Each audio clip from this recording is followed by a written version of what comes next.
Hey everyone, welcome to the penultimate episode of Back at the Ranch, Expedition Online's after show. I'm your host, Danny Knaub. With me, we have our second place finisher, Docs. How you doing? Good. How you doing? I'm doing good. Did you have a good Thanksgiving? I did, yeah. I spent it with my parents and my little sister. We all quarantined at least for 2 weeks. I think I quarantined for like 7.5 years, but we were all safe to hang out, so it was good. Nice. We're gonna, start at the beginning, but before we get in there, obviously second place. It's been a few days since the finale. How are you feeling just overall? I mean, I'm as far as like finishing second place, that was expected before the vote, so I wasn't surprised by the result, but I do feel like it's a little weird to like just end the game like that and then jump into all these rooms where everybody wants to party and play games and all this kind of stuff, and I'm like, my game, like, just like, did you guys just see what happened like 10 minutes ago? So it's taken a bit of conversation with some people afterwards to try to get this closure in the game that I think that other players that were that made the jury, maybe they got their closure already before the end of the game. So it's been weird, kind of, to be honest. Yeah. No, I appreciate the honest statement. I think that as someone that's played a version of this game, it is strange because you feel like, because people don't remember that you literally just ended a game. So you've been in this, you're mind in it, you're sleeping with this, you're dreaming about this, you're having nightmares about this, and then everyone's just like, okay, look, it's over, let's have some fun. And it takes time to kind of process and all that. I totally get that.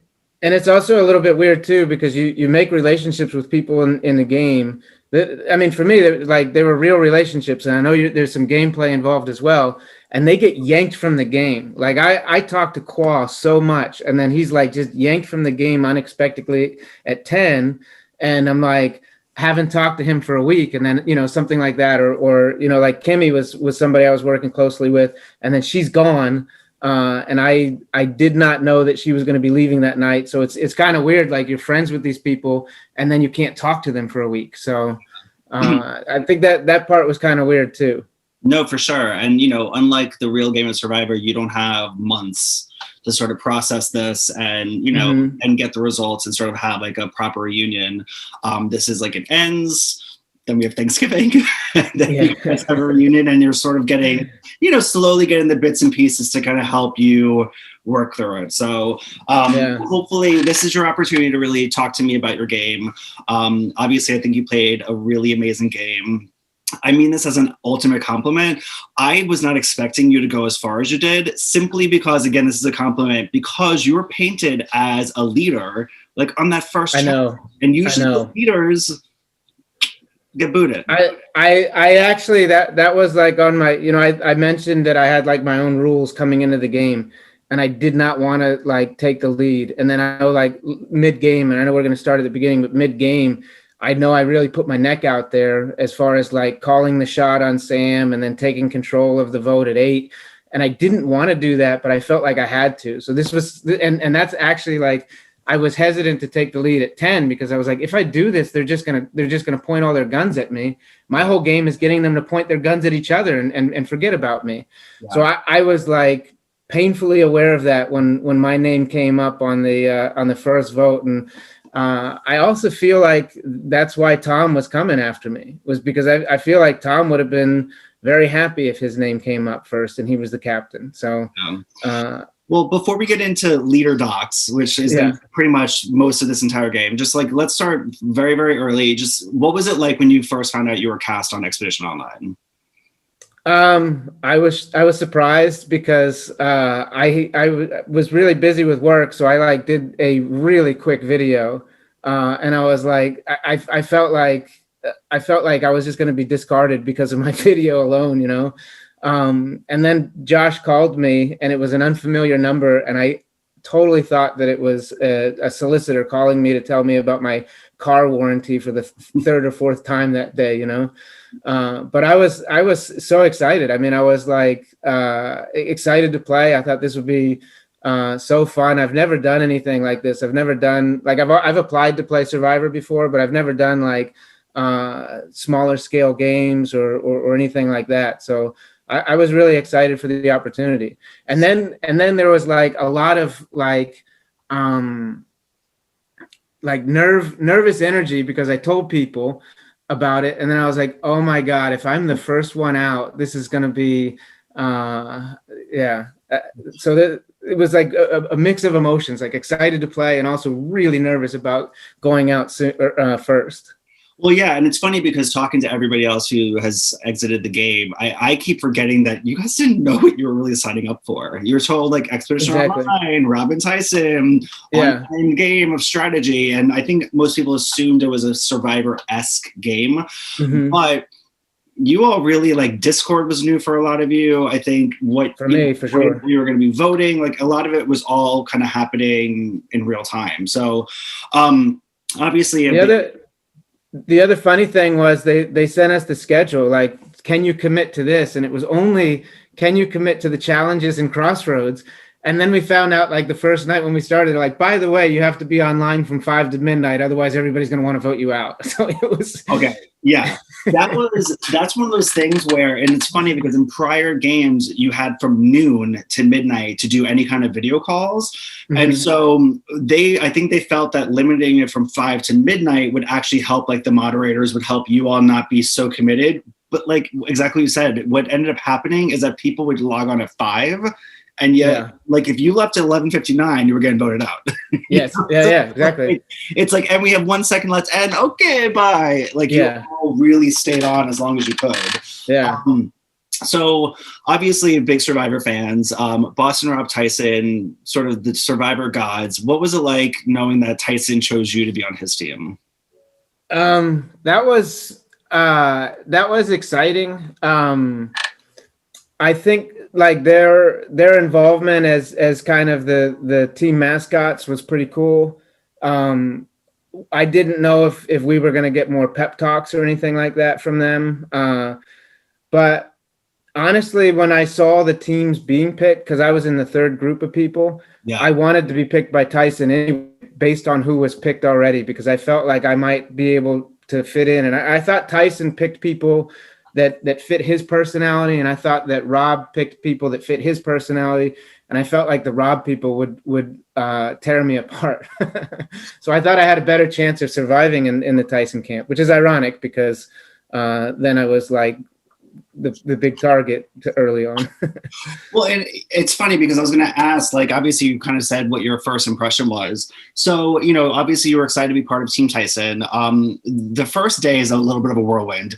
Everyone's watching everyone's audition videos live. Your team is being picked.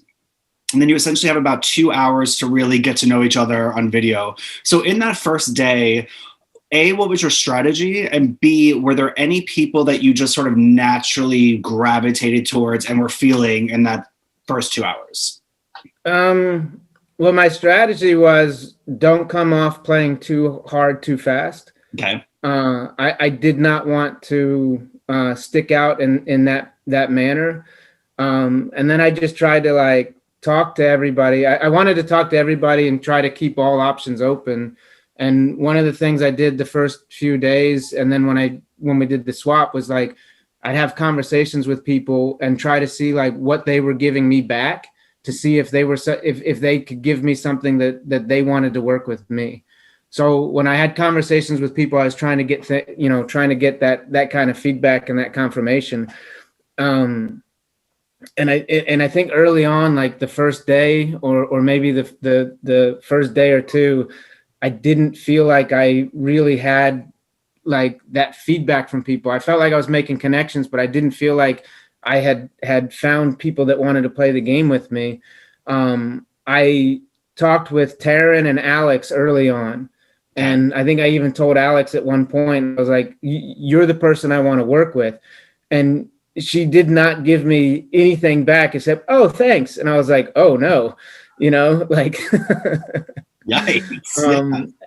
And then I know like some of us like Taryn and Alex and we were on at 5 p.m. every day. So I was trying to solidify something with that, saying like, look, we show up, we're here right away. We have the opportunity to talk when other people aren't here. So that was kind of what I was thinking, but it was more kind of figuring out in those first 24 hours, like just trying to get a good read on people and trying to make a connection with everybody just to keep the options open, because even though I wanted to work with certain people, that doesn't mean that they wanted to work with me. And so. Well, and I think that, you know, especially looking at what happened with Team Rob, the first two people who were booted were those that did not show up to the Zoom for a long period of time. So I think, you know, I think that really worked well for your game, just that being present, being available, and kind of having those early conversations, especially with Alex and Taryn, like you're saying. So we go into that first challenge, and obviously, I don't know if your plan works because you were chosen the leader.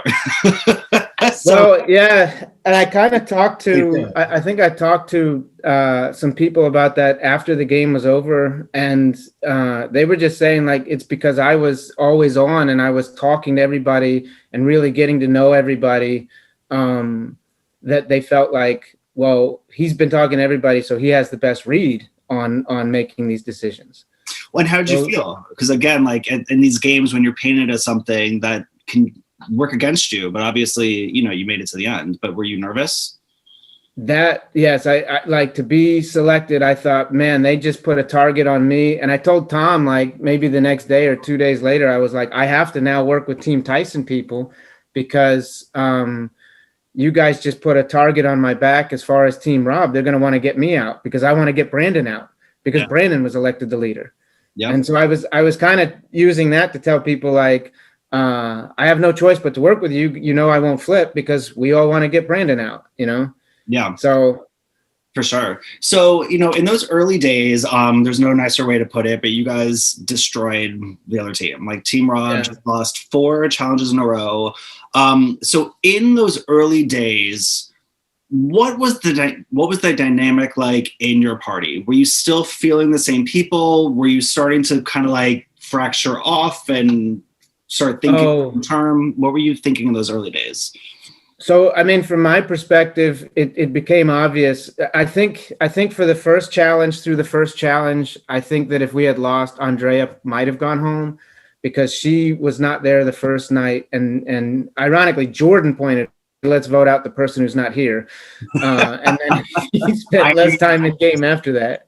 But I think her name was out there. So I think that might have been an easy vote for people if we had lost that first challenge. I can't say what the conversations would have been like as far as scrambling, but I didn't get the feeling that people were really playing the game hard in that first 24 hours. After the second challenge, immediately people are like off in other rooms, and Tom was basically setting up shop in the lean-to, and so I started calling it the Lean Tom. Yeah, because and then he would you know, bring people in, cycle people in. And so from that, like, I could see he's working with Rachel, he's working with Kimmy, he's working with Alex, and he's working with Taryn. And then he even, like, I think the Saturday night before we left, he was like, hey, Qua, come over and check in with me. So I felt like he was just playing a really in your face game of, this is the majority alliance. So, and I was talking to these people and I'm not getting that kind of feedback from them. So I would just sit back, and trust me, I was like jumping out of my skin. I wanted to go have those conversations, but I would sit back in the main camp and just talk with whoever was left behind, you know? And I would point out, like, we'd be talking about just total nonsense. And I'd be like, that's the 3rd time Rachel's checked in with Tom today. They must be really close. And, you know, just kind of like trying to point out who's talking to who's talking to who often. And then really making, like, my thought was like, well, they've got this 5. I can't get in there. I talked to Tom once, like, he would constantly shut down any strategy conversation. Mm-hmm. You know, I would say, like, hey, so what do you guys think about the vote? Oh, we're not talking about that now. And I was like, okay. So I knew that I was on the outs because people weren't talking strategy with me. So I was just trying to, like, do what I could to try to make people question whether or not they wanted to be in that alliance. And I'm not, it's not to say that they changed their mind because of me. I just wanted to try to change the way they were thinking about it, or try to influence the way they were thinking about it. At the end of the day, it's their decision if they wanted to be part of that. But I just wanted to bring things out to the forefront for them. And so go ahead. Oh, no, I was gonna say, I mean, I think that's a solid strategy. And I mean, I think, it's funny because I remember watching a later mod conversation that you were having where you were like, like own that move when they kind of flipped in the Kimmy thing. And I kind of want to say, that's what I want to say with you. I was like, no, like, I mean, that was a solid strategy because you had that sort of frantic energy of Tom who was like, talk. And you were just always like, well, have you guys thought about this? Or, oh, look at who's in there more. And I think it clearly worked, you know what I mean? Like, because you went really far. And I think that, I think it's a solid strategy for sure. Yeah, I think I even said this in one of my confessionals. I think if we lost the first challenge, Andrea might have gone home. I think if we had lost the second or definitely the third challenge, I think I would have received votes and there was a very good chance I would have gone home. So I was saved by that. And it wasn't really, I think it was after the third challenge, but I'm not positive, where I finally felt like I talked to Kwa, I had a good conversation with Kwa and a good conversation with Kimmy. And I felt like they were legitimately wanted to work with me. So that was like the first time I felt like I had people that I'm actually playing the game with, as opposed to just building relationships with and hoping. I felt like, okay, there's a foundation here. And we talked about a name out of who we would vote with. And then Jordan popped in and I had like an immediate connection with Jordan. Jordan was like the most efficient conversations ever. Like he'd jump in, somebody would leave and he'd be like, okay, Kwa, Docs, I want to work with you guys. What do you think? And we threw a name out. He's like, perfect. That's what I was thinking. And I was like, now we're getting somewhere here. Now I've got life in the game.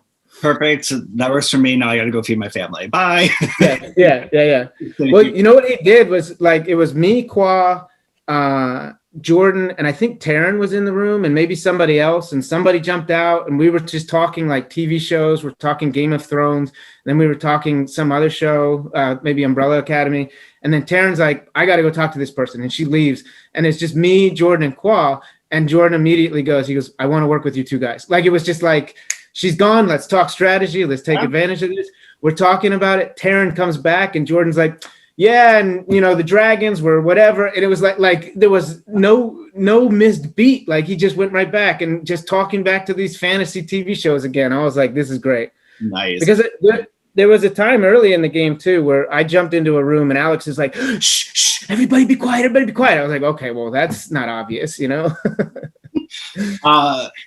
was definitely someone that surprised me. Like, I love talking to him. I was convinced it was going to be like a 10-minute conversation, but he actually yep. I told him the key is in the core. Okay. It's just the key in the ignition. So I had to take the whole 7. Okay.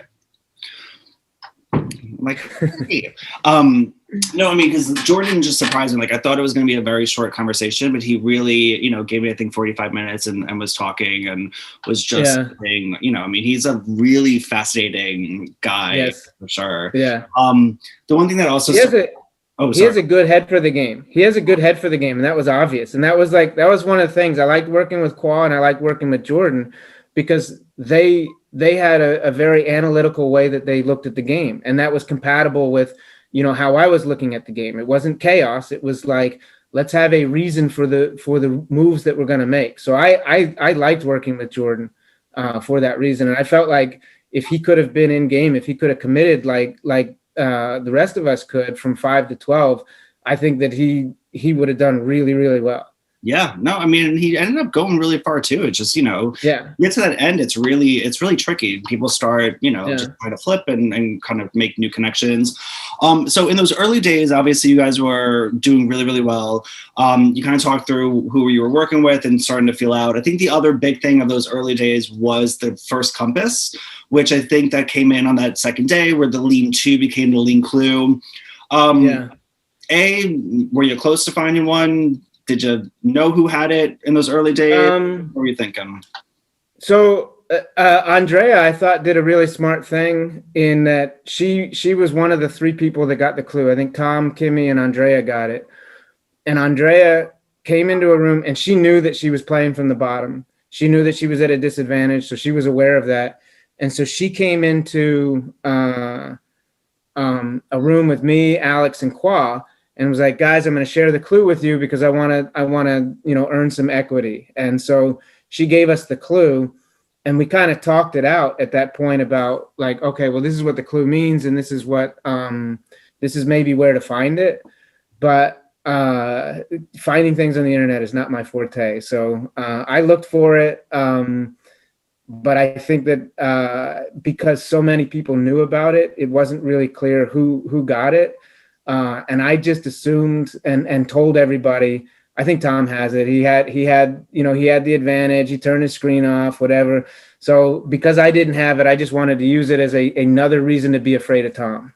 Sure.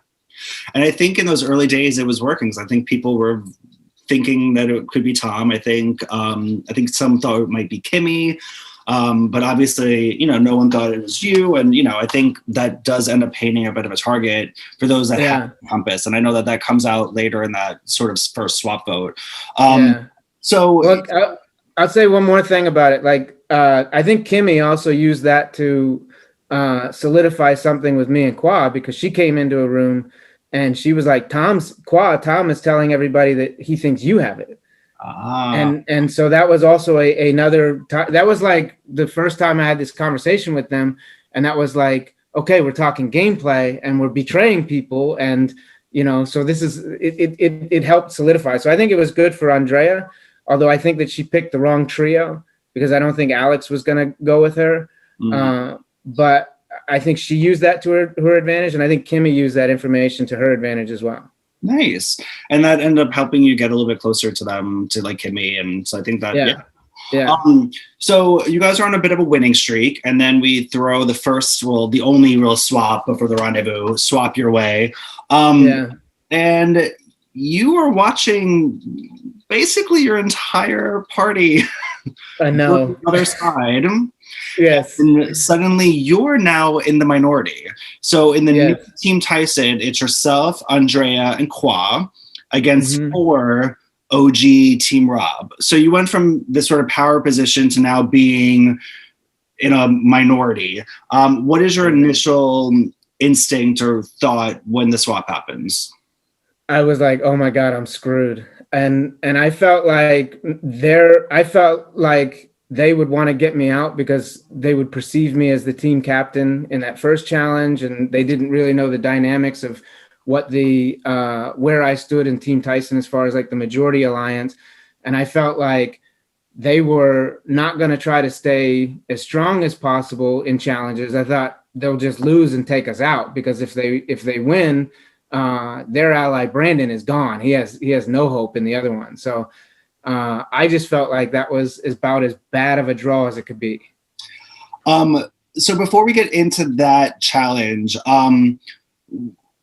what was your vibe, or what was your sort of take on those 4 OG Team Rob? Did you think that they were like united? Did you sense any cracks amongst them? Were certain people coming to you immediately, or what was your sort of thought? No, initially, we asked them about the votes, and they were like, oh, every single vote was unanimous. We asked them about the clue, if they got the clue, and they were like, yeah, Molly had it and she went home with the compass. I was like, dude, there's no chance that it was unanimous and she went home with the compass, so they're not giving us anything. So I didn't feel like there was a very good chance for us there, and my goal was to just tell them, hey guys, I'm outside the numbers. Tom is running things. He's got this going on. And I was like, I just got to give them information because they're not giving us information. So I tried to give them a bit of information, but I was working with Kimmy.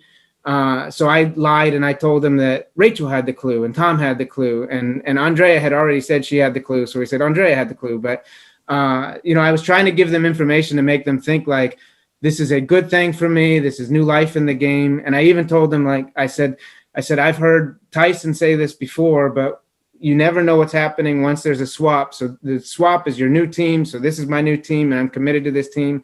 I don't know if they were buying it, but that's what I was trying to do, to just kind of like say, okay, well, maybe they think they could work with me going into this, into the merge. Yeah. And honestly, there was like some truth to it. In that I really was down in the numbers, so I was willing to work with them. No, I mean, it's interesting because especially talking to some of the other OG Team Tyson, the new Team Rob that was Rachel, Taryn, Alex, Kimmy, Tom, Jordan, minus Jordan, because I think he was more on your side, that was like the 5-some. Yeah. So you really were sort of like with the people who were not in that group. So in a way, the swap almost worked out for you in a weird way, because at least it was with the people who were also kind of in that bottom part. Well, I felt like I'd have a good relationship with Andrea and with Qua. I just felt like numbers wise, one of the three of us was going to get voted out. So it's kind of a tough position. If the swap had gone a little bit different, like I said, if Tom ended up over there, I would have been like immediately going to Owie and Sam and Jess and Jake and been like, guys, I need to get rid of Tom. I'm on board. Let's do it. Like this works out perfect, because we got to pare that number down and do something about it. So exactly. Yeah. So in this one, we basically have a double crossroads here. And so it was a bit of an explosive crossroads, because you had Brandon on the other side, who was using his whiteboard to create chaos. He not only was basically begging for the compass. So now you all know Jake has a compass, because he's... Well, I should say, I think before the vote, Jake did come to us. So I felt like maybe for the first 24 hours, I felt like, boy, what are we going to do here? And then Jake came to us. So our camp, like for an hour going into the crossroads, like after the challenge, was like, it was chaotic, because Jake jumped into a room with me, Qua, and Andrea, and he's like, they're lying. I almost got voted out. We're not tight. I want to work with you guys. I want to get them out. They tried to get me out. And then like I told Qua and Andrea, I was like, this is perfect. Like if we take one of them out, then we suddenly have the numbers. And I don't know when the merge is going to be, but now we could lose every single one and just keep taking them out, like with the majority. So that's kind of what I was thinking as far as going into that. But then Qua tells Sam that Jake is coming for him. And I had built a relationship with Owie, and Owie came to me and she said, hey, I want you to vote out your number, Andrea, tonight, so that my top four has the chance 24 hours to heal so we could be tighter. I was like, how is this good for me?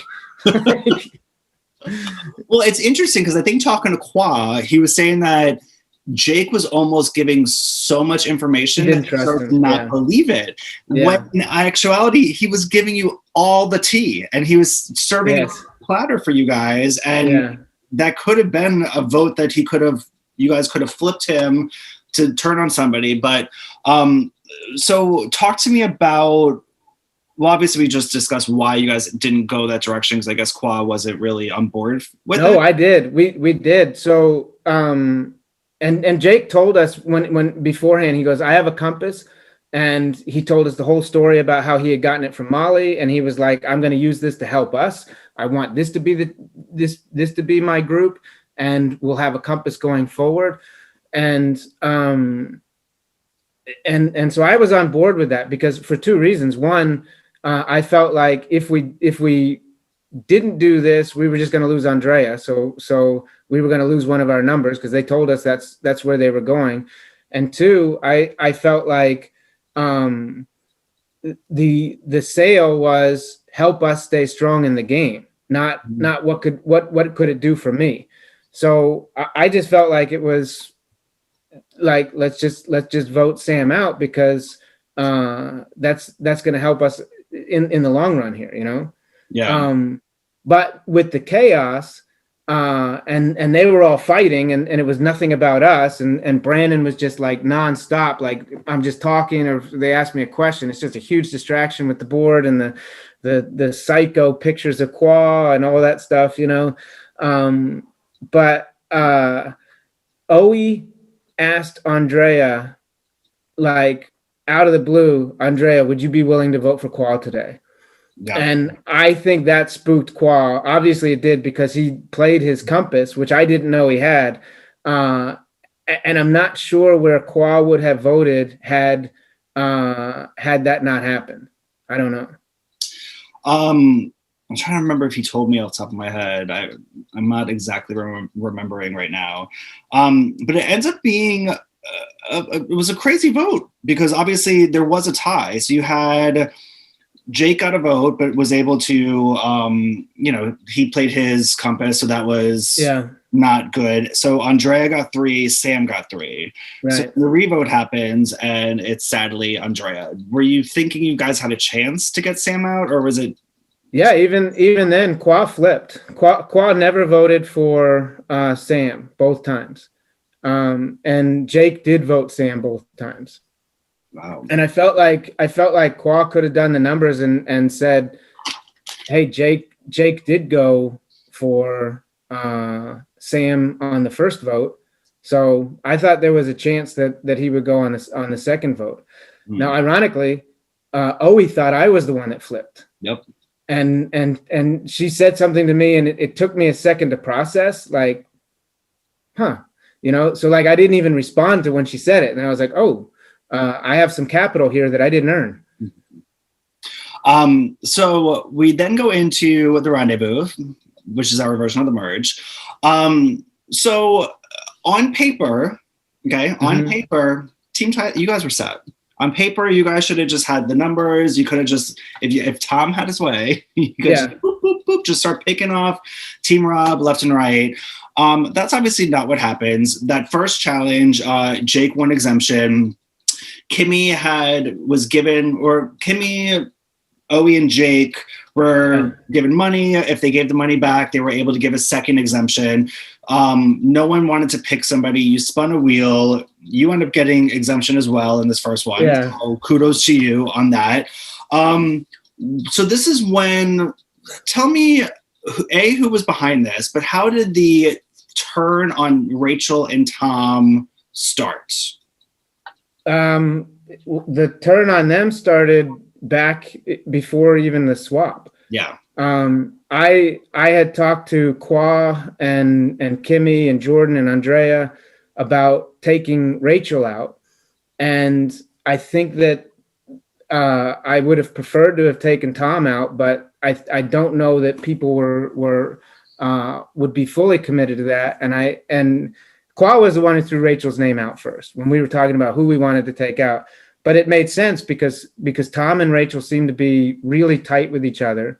And so I thought it made sense for anybody who wants to work with Tom to take out his right-hand woman, because that puts them one person closer to Tom without actually threatening the person that maybe they did want to get back to work with. So Rachel was kind of a vote to weaken Tom without taking Tom out for anybody who was hesitant to vote directly for Tom. So there was strategy behind going after Rachel. I still wasn't positive that Qua didn't want to eventually work with Tom. So trying to push Qua in the Tom direction was something that I thought was a bit too risky. Yeah. So I was happy with just going Rachel. And we had talked about this, the 6 of us coming over from Team Rob, or Qua, myself, Qua, and the Team Rob, that we would have 6 votes. There's 12 people. And I immediately talked to Kimmy once we went over, and I was like, hey, we want to take Rachel out. She's like, I'm in, let's do it. So I was like, okay, go talk to Owie and Jess and Sam and Jake and let them know you're in, so that we don't even have to worry today. And you do say that, yeah, sure, we could have just taken all the Robs out right then. But for one, if I do that, I'm back on the wrong side of the numbers. And there's 8 people from Tyson. So you got to think about the end game. It's better for us to get that 8-person list down to 6 people, because especially for me, I know Rachel won't work with me and I know Tom won't work with me. Everybody else in the game, I felt like I might be able to work with, but if you can't work with me, I need you out of the game, because that's bad for my game. So that was my thought process going in. I was surprised that the vote ended up being 5-4-3, because that told me that the game was more open than I thought it was going to be. And I was good saying okay, we got 7 votes. Let's skate on that 7 and then regroup, Yeah, for sure. I mean, this was definitely one of the more fun crossroads to watch as a spectator, because, and I've said this to a lot of people, you could see Rachel and Tom almost at the exact same time put it together, because they just sort of both went very much like this isn't going the way we think it's going to go. Rachel obviously has her sort of explosion.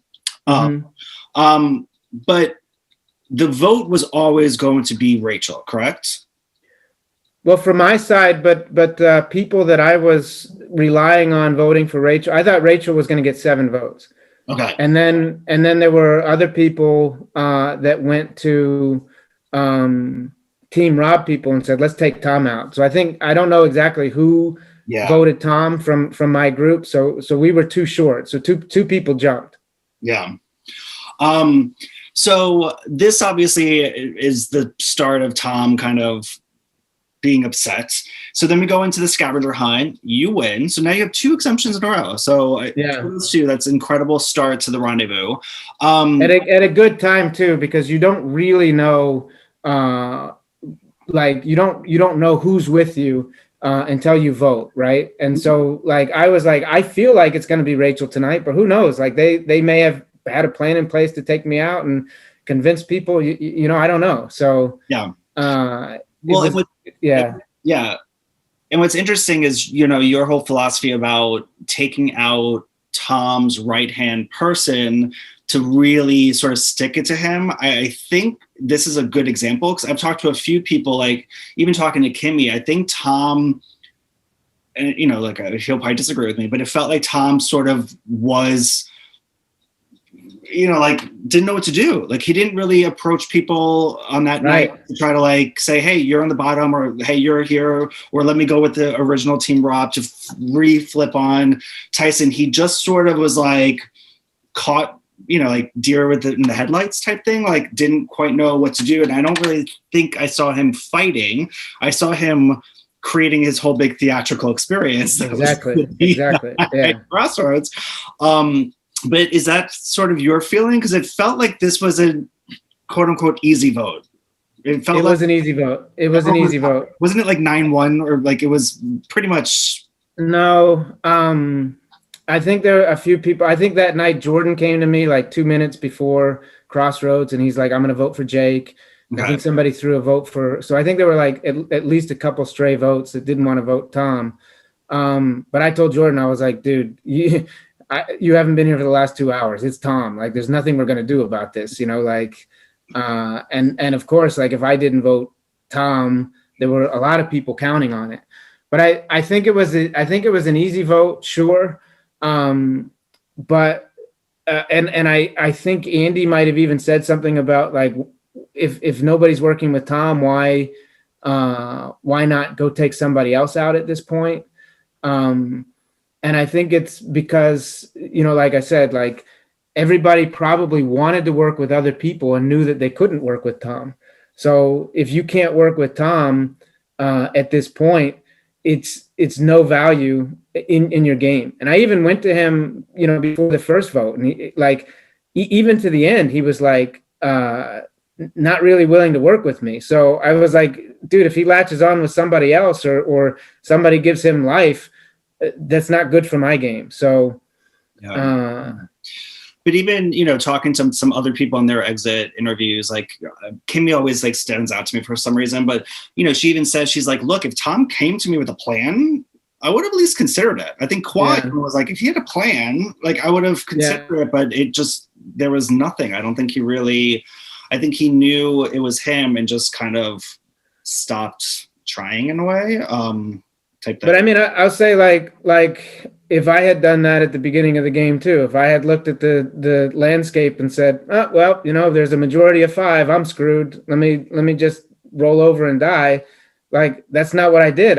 I tried to do what I could, you know? So, for anybody at home watching, that's how you play. Like, your game is not over until someone says you have been voted out. Like, you just try different things. If that plan didn't work, you have a plan B. Then you have a plan C. Then you have a plan D. There's always cracks. There's always somebody on the bottom. There's always something if you just are able to kind of look at it. So, you know, and that's a testament to you. I mean, you really flipped it when you had to and worked your angles and, you know, found ways in. So, So Tom goes out. Tom takes a cue from Rachel, goes out with a little bit of a splash. That's our third one in a row of splashiness. But his was more like trying to call out Kimmy and Alex for having resumes. Did it work? Did it help? Anything on that? I think I'll tell you what he actually did. Like, I know he spent a lot of time on Kimmy and Alex, and I thought that whole bit fell flat. And it smelled like just him being bitter that they didn't want to work with him. But what he did was he said, Owie, if you're in the end, you win. And that's really what I latched onto from that, because I felt like Tom and Rachel were going to vote together. I felt like they were both bitter towards everybody in Team Tyson. And so then it was like telling everybody, hey, if a team Rob gets to the end being down 8-4 at the merge, they've got a story, and they've already got 2 votes on the jury, and we need to focus on where the jury's votes are going to go. So I think the fact that he thought that he was trying to help, or he's trying to say what he wanted to say, I think he put a target on Owie at that point. Yeah. And I said in one of my confessionals, all he said about me was he hated my T-shirt. That's great. Like, that's not, nobody cares that you said that, like nobody's coming after me over my T-shirt. So exactly. No, it's a good point. And that helped you guys sort of put Owie in that new role of like, she's going to win. We got to take her out. Yeah. Win. So then going into this next vote, I'm very fascinated to hear what you have to say, because at this point, you all probably assume that there's a compass out there somewhere. One of the 2 or both of them have been put back into the game. Kimmy wins exemption. I think you all, again, this is from a mod point of view, so from jumping on different conversations, it felt like you all were very open and honest, even with Owie and even with those members, to be like, Owie, we're voting you. Owie, we're voting you. Yeah. So before you talk, though, I remember Kwa being in one conversation where Kwa said, I think Jess has the compass, and I think Jess is going to play it on Owie. I believe this is when, I think it might have been you, correct me if I'm wrong, you guys sort of came up with that number system. And you're like, if we feel this is going to go a different way, we'll throw up a new number and we'll vote there. So take me into your mindset of why you didn't flip that, because it felt like Kwa was onto something. I don't know if you guys just didn't believe him or. Dude, it was not just Kwa. I thought that too. Okay. And I knew we telegraphed it. And so Kwa and I were both pushing everybody to change the vote. And about 45 minutes to 30 minutes before we went there, Alex was off talking to Jess somewhere. And I think it was Jess, but she was in a lean-to with somebody, but we had everybody else in the room, and we changed the vote to Sam. Okay. On the idea that there is a compass out there. There was another compass that was, everybody's looking at the clues here. And we have told them, they know the vote's going to Owie, and we should just vote. It doesn't matter which of those 3 we vote out. We need to weaken that alliance, and let's just take Sam out and take Owie another day. Then with like 10 minutes before we went to Crossroads, Alex came back and she was like, why are we changing the plan? Why are we doing this? No, let's put it back on Owie. And everybody said, let's go back to Owie. And I know we had the number system. I didn't feel good about like throwing the votes on Owie. I thought that Owie was mad at me, and I thought maybe she might be voting for me. So that was a blind spot, because I know she had talked to me about wanting to take Kwa out the night before. I just felt like it would be me, but I felt like if I survived this, I just didn't want to take the lead. I didn't want to call the number. I didn't get that feeling that people were going to go with that change based on the resistance when we did actually change it, Yeah, it's interesting because having talked to Alex, I think her feeling was that she started to get close with Jess. And so she wanted Owie out because that was her in to then be Jess's number 1. Right. And so, and it's interesting because it obviously worked because you guys didn't change the plan. So you go in, and it's funny because, again, like, I'm only in certain conversations. So in my head, I was like, you guys are going to be throwing up a number. And so when it's like time to vote, I'm sitting there like on my screen watching, and then no votes happen. I'm like, but like, the last thing I heard was that Jess is going to play the compass for Owie. Like, what's happening? And lo and behold, you all vote for Owie.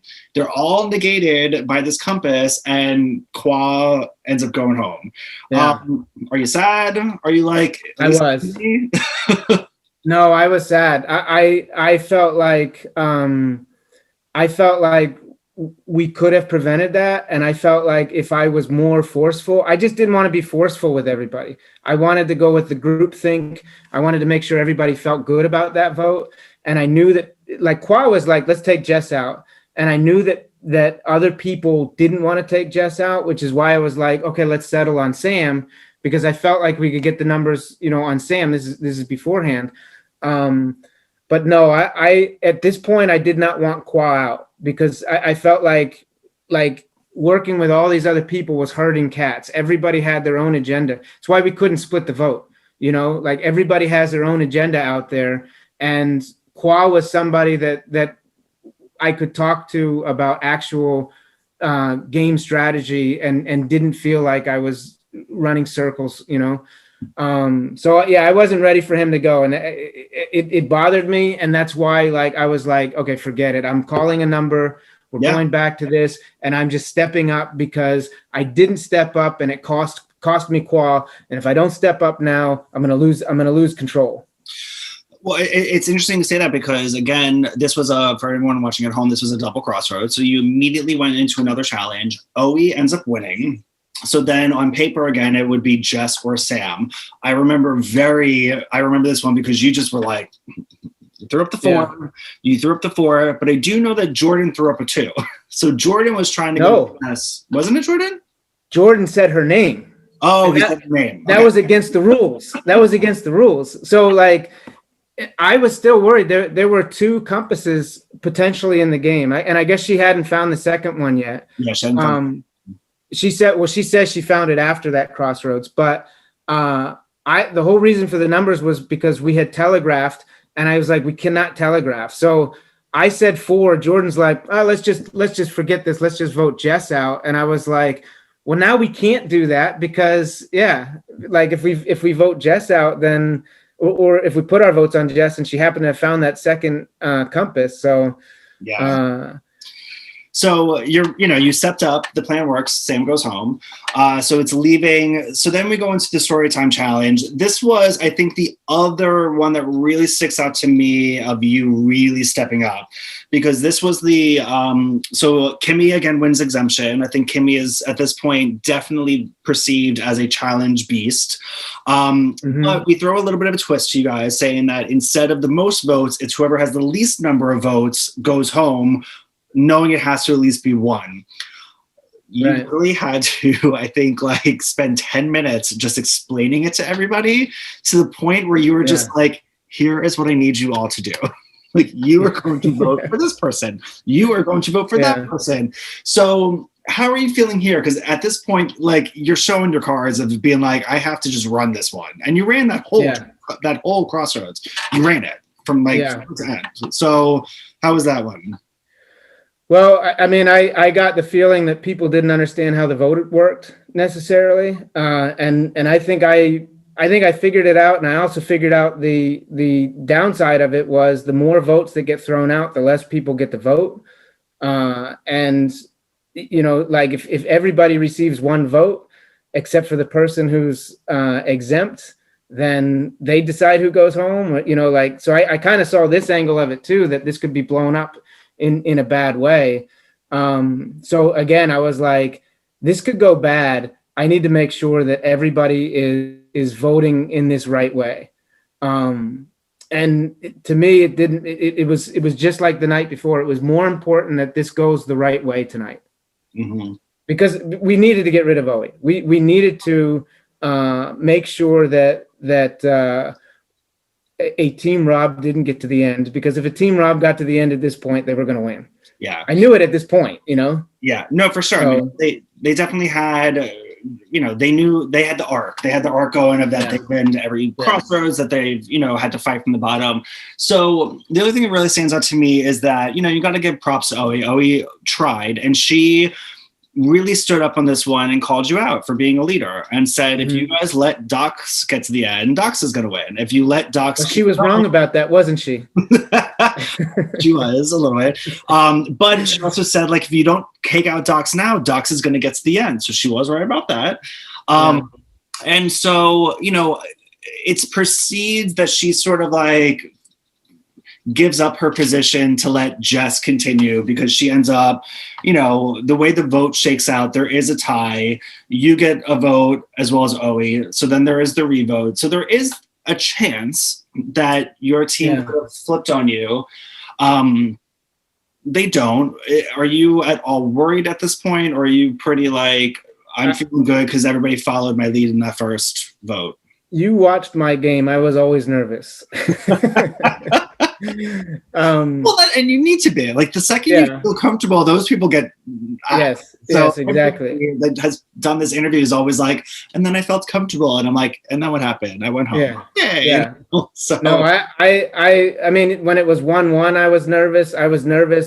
I was even nervous that even though I said out loud who I was voting for and I wrote it down, I was nervous. I was like, wait a minute, was I supposed to vote for the other one? Am I screwing this up? Like, I was nervous about everything that goes there.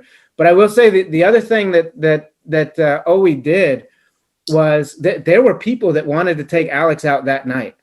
And Owie said, okay, I'm going to put Alex's name out there and vote for her. So nobody else voted Alex because they didn't want Alex to get 2 votes. I do wonder if rather than throwing my name out there, if it was Owie versus Alex, if there would have been a discussion about, let's just vote Alex out. Yeah, that's interesting. I mean, the other thing too that, and having talked to Jess now, I know she was never going to play the compass, but she did at this point have another compass. I've talked to her about that too. Yeah. So technically she could have saved Owie and you could have gone home. Right. I think Jess made the right move. I mean, I think for her to continue, she needed to actually play selfishly a little bit and keep that for herself. But anyway, so you get your way. Owie goes home.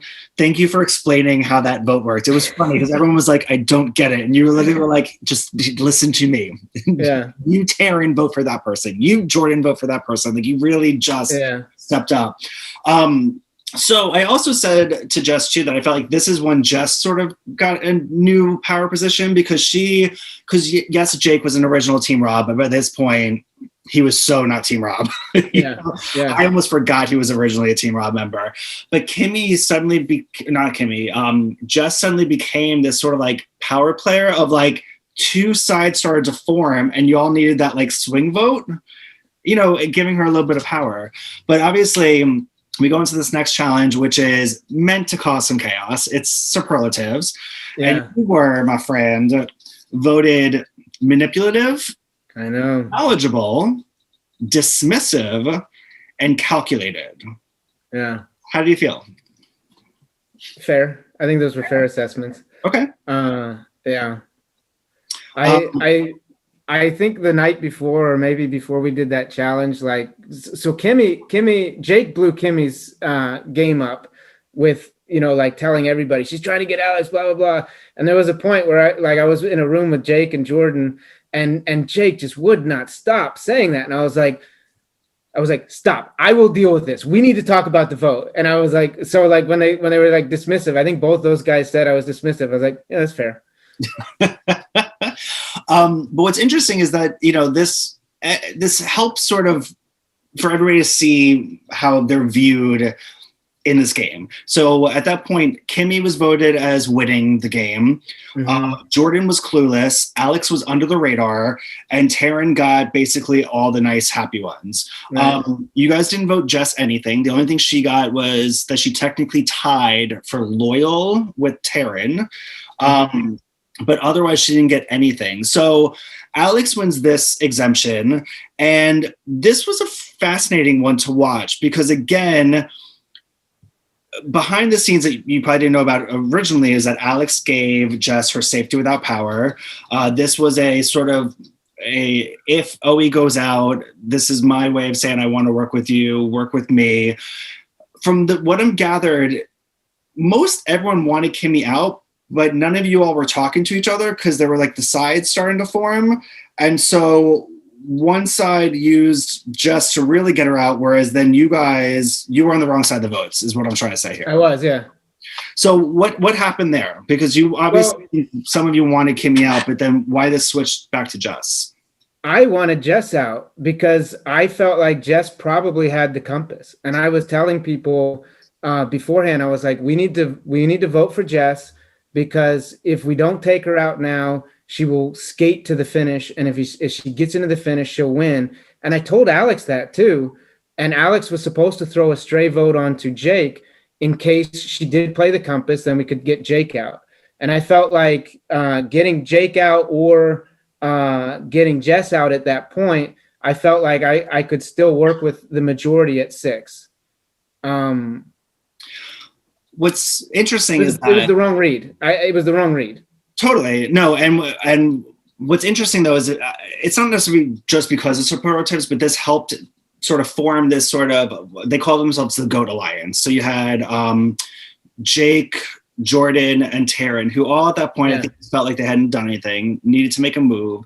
And this was sort of their opportunity to, you guys had to turn on each other at some point. So they flipped on you and using Jess. Kimmy gets taken out. And I have to say that, like, it was interesting because then going back to camp, you were I always appreciate someone who appreciates the game. Like, you had no hard feelings. You guys were like, good game, great move, awesome. Yeah. Alex, I think, felt pretty defeated because she had given up her power and it didn't work the way she thought it was going to work. But it was interesting because, like, you went the approach of, like, great game, awesome move, cool, own it, see you tomorrow. Yeah. Alex kind of just needed I think a few minutes to process. Then you had, like, Jake, who was just, like, over the moon. Jake was like, I even said it to Jake. I was like, Jake saw the finals in his head that night. He was like, ding, I'm winning. Like, I'm going to the end. I'm here. Yeah. Awesome. So we go into the next challenge where Alex wins again. So now she has 2 in a row. And it feasibly should have been you, or it should have been you, because if it wasn't Alex, it should have been you. You were not in the right numbers. So how did you flip this to re-get Jess back, to bring her to your side, to then flip on the people who just flipped on you?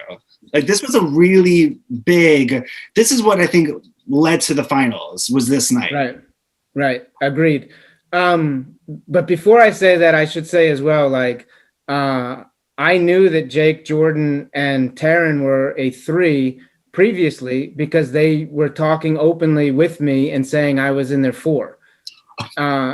And I went to Taryn at one point and I said, hey, Alex says that she wants you and me in her final 3, which I never believed Alex the whole game, that she wanted to take me to the end because she was always trying to get me out. And I said, but Jake and Jordan say that you're also in an alliance with them. Which of those 2 do you want to honor? Because I'm in the same conversations with you in these. And she said, yeah, I want to go with Jordan and Jake. So she told me that she was honoring them over Alex. So when we get to the final 6, dude, like, the night after Kimmy went out, I probably did 13 confessionals that night. Just like, my game's done. These guys made a big move. I didn't think that I was going to be able to, to influence them. I thought that I had a good connection with each of them individually, that I was going to be able to work with them. And then I realized, no, I really am the 4 out of that. If it really is a 4.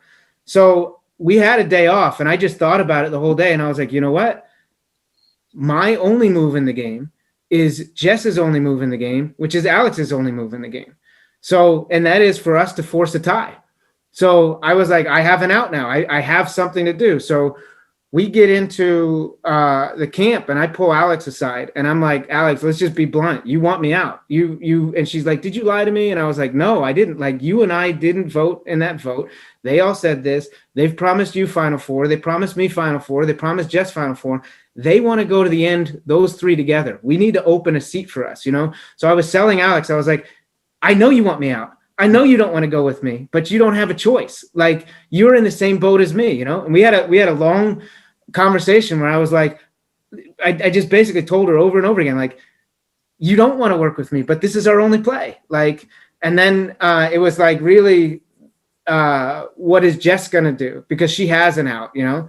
So when she came in, Jess and I had a one-on-one. I think at some point I was like, Jess, Alex and I want to work with you tonight. We got to talk. And then somebody else came in and then we got the opportunity to talk. And I just sold it on Jess. And I was like, listen, I voted for you last time. You want me out. I know you have a Final Four with these three guys because they gave me the same promise. They gave Alex the same promise. They don't want any of us to go to the Final Three. That's the Final Three right there. We've got to break it up. And I have told you, I've worked with you. We've had a conversation every time. I have never given you a fake plan. When I would come in and check in with you, I'd say, what do you want to do? I don't want you voting for me. You'd say, you don't want to vote for me. But I never gave her a fake plan. And I was like, so you know, I'm all in on this one. Like, I will do this. And then I went back and checked in with her and I was like, hey, if you don't leave tonight, they are going to vote for you. You know? So I was like telling her, like, this is the risk, but if we go to rocks, that's good because that makes me vulnerable, not you. Like, if we have to go to rocks. So don't worry about them voting for you. You know, that'll protect you at rocks. So it was a hard sale, but I honestly believed it. And I told them I am going to rocks. I don't mind going to rocks because I'm not playing for 5th place. I'm not playing for 4th place, and neither should you guys. So this is weird for me to say, and I haven't gotten this, but like, just listening to you talk, like, I got goosebumps. Like, honestly, because it's just it was a really smart move. It really was, because it should not have worked. Do you know what I mean? It should not have worked, but the way you sold it and pitched it, it made a lot of sense. And I think that at that moment, Jess really wasn't feeling Jake.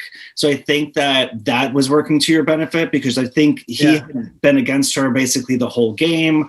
Something you would not have saw because it was a private conversation between the two of them. But after the vote where you were blindsided and Kimmy went home, you know, Jake was playing it to Jess of like, I told you you should trust me. Like, I told you that, like, I've always had your best interest. And I could just see Jess being like, my best interest? No. Like, no, you haven't.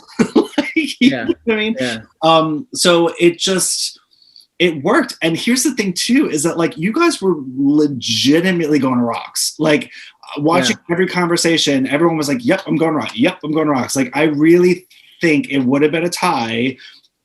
Obviously, we know what happens, but I think that you all were going to go to rocks. And to your point, you would have had a better chance, your side versus their side. And that was what you were hoping would get Taryn or Jake to flip. But again, it wasn't working. You guys were going to go to rocks. And then what happens? Good old Jess surprises you all by saying like, oh, you know what? I'm just going to instead play the compass for me. And we don't even have to worry about rocks. And before you say your thing, I just like, again, from a spectator point of view, like watching you and Alex, you both were just like, yeah. So talk about that. Yeah. Well, she made it 100%. And I was super pumped that she did it. Because I think she should have done it. Like, knowing that she had that in her arsenal, I think she should have done it. Well, I guess like she didn't have a choice because she knew she was going to bounce the next time. So she had to play those two advantages at 6 and 5. But I don't know that she believed us 100%. Like, I don't know if she didn't play it, it would be interesting to know if she would have played it that night if Alex hadn't given her the other advantage. But I was a little nervous that Alex was going to like just say, you know what, I'm going to take my chances with the immunity challenges, you know, like, because that was the other out. I mean, that's what I was thinking. I was like, the only way I'm going to get to 3 is if I win 3 straight challenges, and I haven't been performing well in the challenges. So that's a hard road. But I think Alex had more confidence in her ability in the challenges, especially having just won one. Yeah. You know? From talking to Jess, it sounded like she was gung-ho with you. Like, I don't think that she didn't trust you guys on that vote. I think that she trusted that's how it was going to go, but she knew that she had that opportunity to save herself, and she was going to play it because she obviously, like you said, had to. You know, everything that Jess was saying to me, because I've already done my exit interview with her, was just that she wanted to play with people that she respected, and people that were straight with her, and people that were honest, and that was you at that point. So I think that she really knew then how she wanted to go to the end.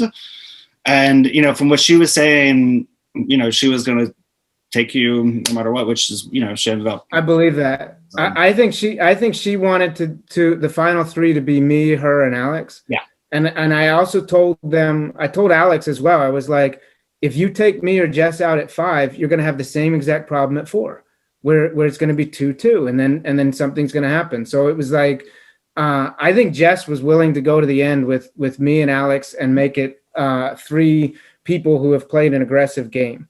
Yeah. I don't think Alex was going to do that at all. I think Alex was like, I'm going to do this at 6 to open a space so that I can work with people, and then I'm going to take Docs out and Jess out in order, you know. So that's fine. That's fine. We needed her at 6. Yeah, for sure. No, exactly. So, you know, so obviously Jordan goes home that vote. We get into this next one, which is survival trivia. Taryn wins.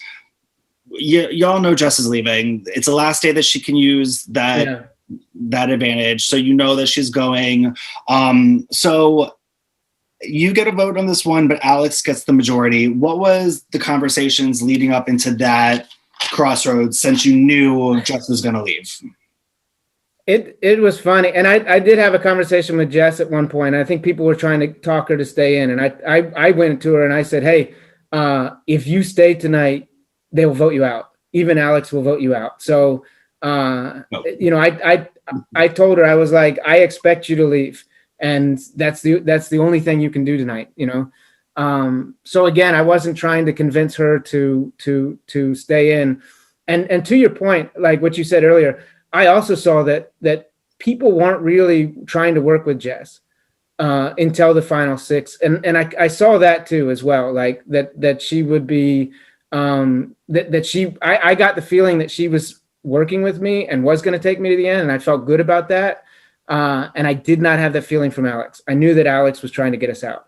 And I think Alex even would tell me, she's like, I want to take Jess out. I'm like, well, if you want to take Jess out, that means you want to take me out too. Yeah. I mean, Jess would say to you, like, look at my track record. She had been playing loyal the whole time. She played with somebody. She just didn't have the numbers. And she was, you know, so I think that everything you're saying, the fact that you were truthful to her and you were like, you need to leave, you're going to get voted. Yeah. It's all stuff that really made her trust you and want you to be in that end with her, for sure. Yeah.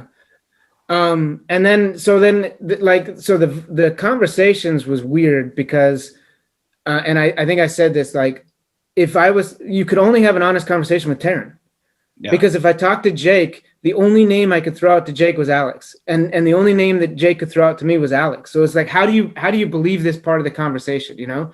And so like, and I felt like Taryn and Jake were going to vote together. So eventually when I did talk to Taryn and we had a lot of conversations about the game. And I had conversations after they voted Kimmy out, and I told her, I was like, that was a great move, and she owned it. She was like, yeah, we did, I feel bad, whatever. And I was like, it was a great move. I think my game's over. The best move for, you know, I gave her advice on what to do after I was out of the game.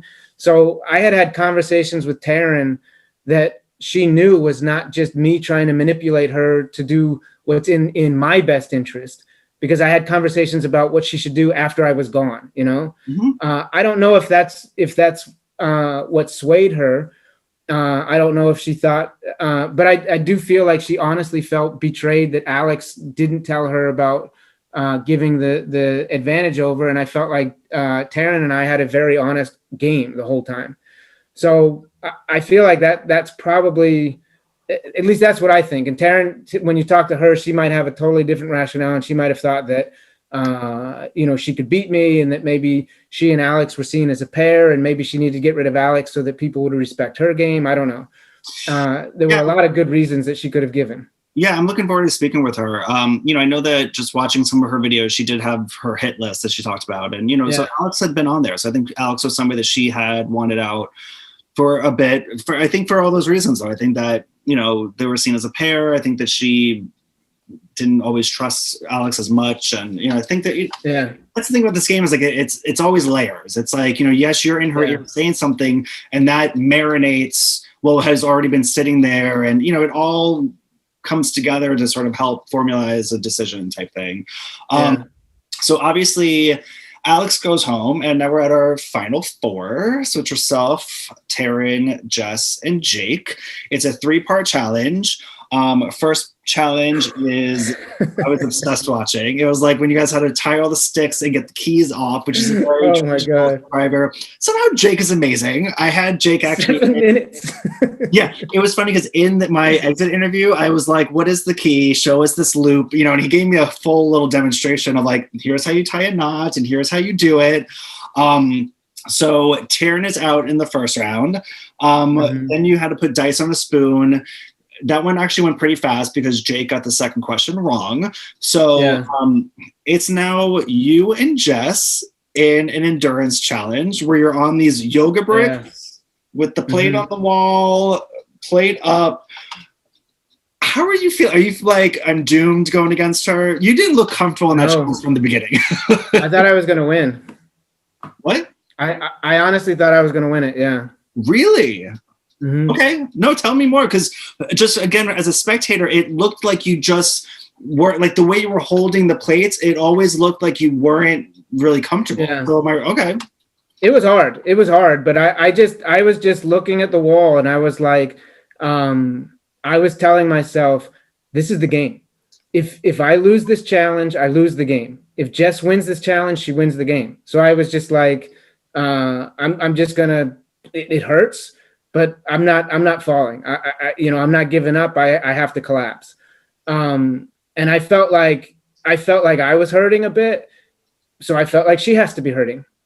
Like for sure.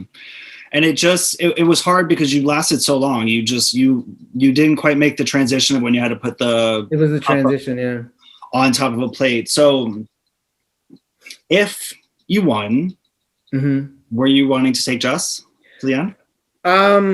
I told her I was going to, but I knew that Taryn and Jake were going to vote her out.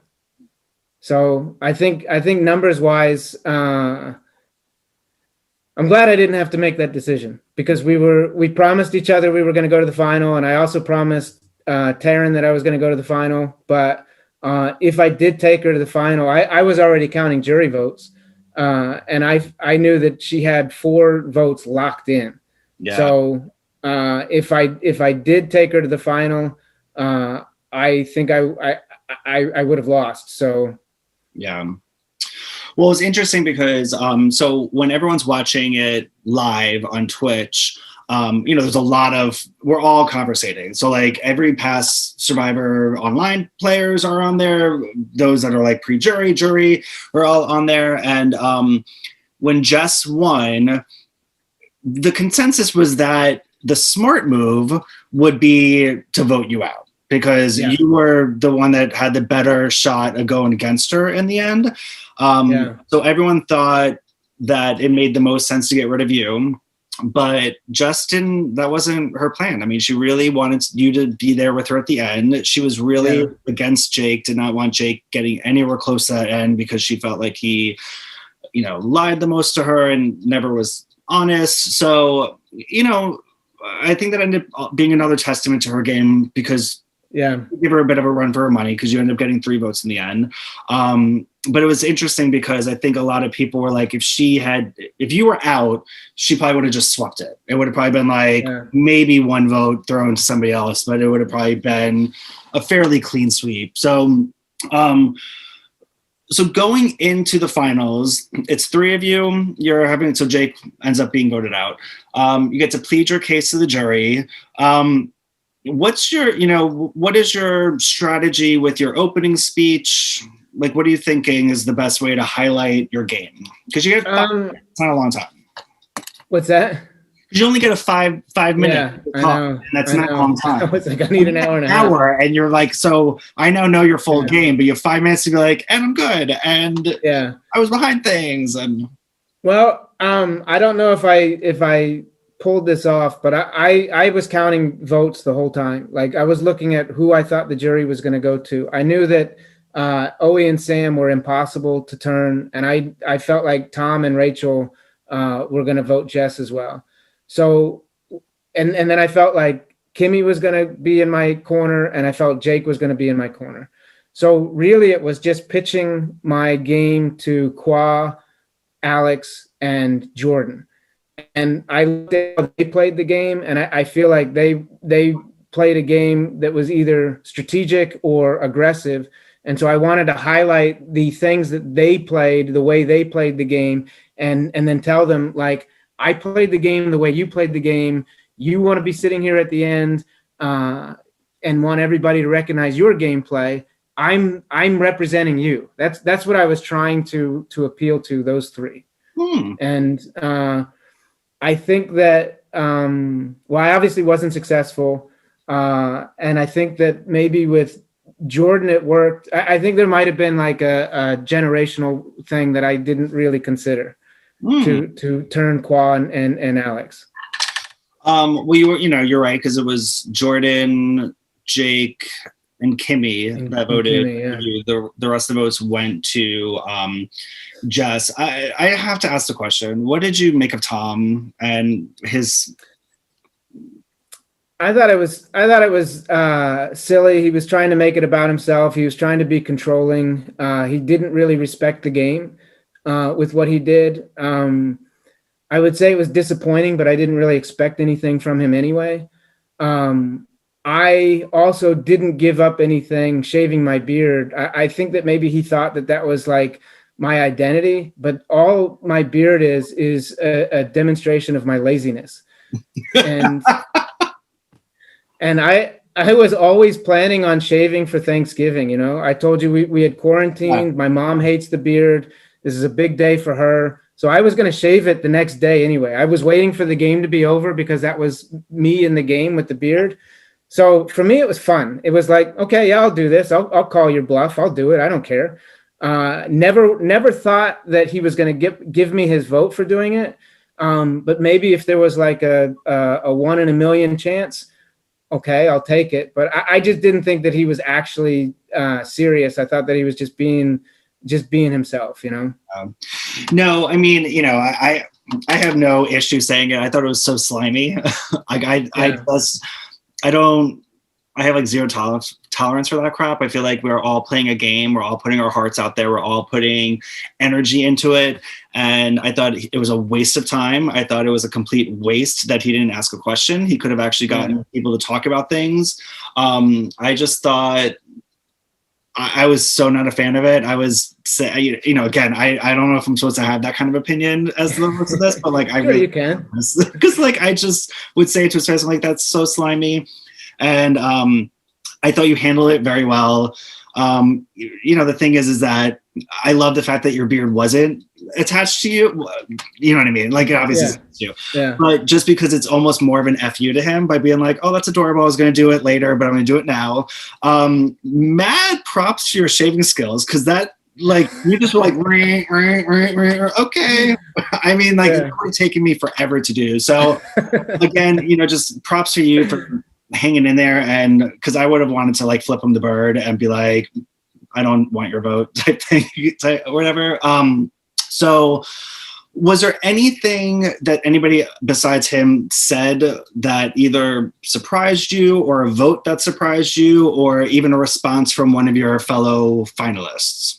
Alex calling me Russell Hantz but not mean, was that supposed to be an insult? That's Tony. Like, Tony is Russell Hantz that's not mean, right? Like, like if Russell Hantz isn't mean, he wins the game. Yeah. So I didn't understand how that was an insult. Good, yeah. Maybe I heard her wrong. Maybe I heard her wrong. No, I'm pretty sure that's exactly what she said, but I'm trying to figure out exactly why she would say that then. Yeah. I don't know why she didn't vote for me if she thought I was the nice version of Russell Hans. Exactly. No, because you're absolutely right. He would have been the winner there. So, yeah. I mean, I think did Taryn surprise you? Because I feel like Taryn showed up. Taryn really showed up in the finals and no, she didn't surprise me. I feel like and Taryn and I talked about like. Well, what I would say that surprised me was I didn't realize that Taryn plays these games all the time. She played like Big Brother and like she was into it. I think that was the only other one that she's done. I think. Okay, well, just the one before, yeah. She told us that she didn't know what going to Rocks meant. Like she didn't realize that would have made her vulnerable. That was something she told us afterwards. And then she was asking, "Do you think that the jury will change their mind? Like, can you sway them?" And so I didn't have a problem like talking to her about the final speeches. And so like the conversations that we had were like, just own your game, let them know what you did. Don't be apologetic. Like, so and I'm not saying that I told her how to do this. I'm just saying that we had conversations about this, so that I was expecting a fight from her and I was expecting her to justify her game. So I wasn't surprised. Yeah. She I thought she did really well. And she like threw a shot at Tom and told Tom that she didn't respect his game. And somebody said afterwards, "Oh, I didn't like that. I didn't like that you did that." And I was like, I would have done it. Like I was mad that she did it before I could, like, yeah. So, I mean, I liked the fight that she put up and I liked what she did. I think that she and I just had, it was just an uphill battle, but neither one of us rolled over, so I was proud of her. No, for sure. I mean, this game's hard. You did what 15 other people couldn't do, which was get to the end. You played as many days as possible, and you got a chance to plead your case in the end. You did get second place. You received 3 votes. I think that's an incredible thing. Overall, was this a good experience? Would you do it again? I think that I need some time to recover from it for sure. Yeah. I really did enjoy it. I think that Josh did an amazing job casting, because I really enjoyed the people. I'm nervous that like my confessionals or the side conversations, people are going to go back and they're going to like hate me even more. But my hope would be that I made a lot of good friends out of this as well. I wanted to win, don't get me wrong. Okay. But no, it was a great experience. I liked it, but it was very exhausting. Yeah. I didn't sleep. Like we'd get off at midnight. I put in that shift from 5 to midnight, and we get off at midnight. And I was just like, my head was the whole time. It's like, okay, who was talking to who said what do I need to talk to? Who do I need to talk to tomorrow? Like what's going to happen? And every day it's like, oh, they're going to vote me out tomorrow. Yeah. It was tough. Is there one thing you could point to that you would have done differently that you think would have helped you win? Or is it just that Jess had to have gotten out at some point? It was convincing everybody that Jess was a bigger threat than they thought. Like I remember having the conversation with people and saying, I think there's a compass in play, and they're like, Kwa went out with it, and I feel like I would have had a better chance in the game or in the end if I wasn't sitting next to Jess. And turns out she did have the compass. She had another advantage, and it just was impossible to get her out at the end of the game. Yeah. And people should have. So I should have tried to convince people earlier, or done a better job of convincing her. I mean, convincing people that we just need to get rid of her and then play the game. Yeah. But Danny, I'll also say there were times when my name was coming up, and people told me, in game that my name was being thrown out, and I think I played a pretty good game, but other people also saved me. So me getting to the final 3 is not just like I am great and everybody else sucks. Like other people helped me get to the end too. I couldn't have done it without them. So I'm not crazy to think like I should have won. And if I had done this one thing, I would have won, because if somebody else didn't do this one thing, I would have been on the jury a long time ago. So I'm not really going to sit back here and say, what if, and, oh, woe is me, because, things broke my way as well. Docs, I love that you said that and worded it that way, because I think a lot of people don't understand that this game is skill, it's luck, it's relationships, it's spinning wheels, there is a lot.